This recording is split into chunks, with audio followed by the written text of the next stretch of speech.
So Ravi, I have this question. I mean, you spent a lot of time at Yes Bank.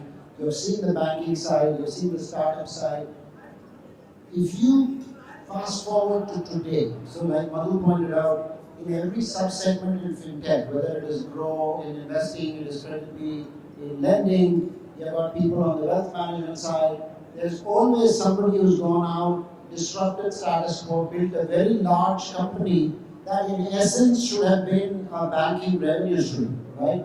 What is it that, two-part question, what is it that prevents innovation teams within banks from succeeding where Madhu succeeds?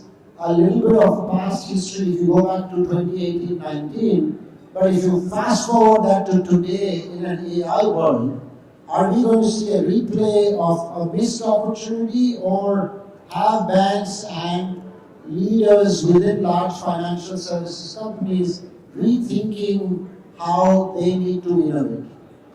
Look, I believe that to win the market as a banker in the next 5 years, you have to be very uncomfortable. The problem is most bankers in India believe because they have a license, they can easily run through life, right? And that's not going to be the case. To innovate, to win the market, you need to be very uncomfortable, to ask the fundamental question why you exist in the first place. And that's not in the DNA of most banks. Now I look back, I worked with Mr. Aditya Puri when we started HDFC Bank, one of the first employees of the bank. I know how many uncomfortable questions he asked. And I'll give you an example. When I went to somebody's home to open an account and I came back, he said, I got this check for 5 lakhs from FD. He asked me only one question, set of questions. What was the brand of the TV in the house? What was the brand of the fridge in the house? How many scooters were there? How many floors did you climb?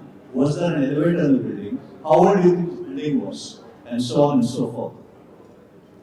It tells you one thing, that the man was planning to give that same customer 100 loans over his lifetime. And that's how he existed. Now, how many banks are asking the question? They're not, because they're very comfortable where they are. And then they build innovation labs within the bank. Innovation labs are meant to die, because you're not really focused on what you should be doing. Innovation has to be in the DNA. It has to start from the top. It has to start with everything that you do and how you see the market. So this is exactly the gap that every startup is exploiting. In an era of AI, it will come faster. What used to take 5 years, what Madhu took 8 years to reach $1 billion valuation, will happen in 2 years. Because another startup is going to come and eat lunch. And I expect TransBnk to do that. Exactly that in transaction banking. Because banks have been doing this business long time back, but they don't see it.